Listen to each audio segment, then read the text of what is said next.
Қайырымды іс жасау қашаннан да қазаққа жат емес. Адам жақсылық жасағанда оның жаны жайланып, өзін кереметтей жеңіл сезінетіні белгілі.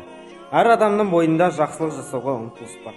Сондықтан да бір адамның жасаған әрбір жақсылығы көпшілікті ізгі, игі істерге шабыттандыруы мүмкін.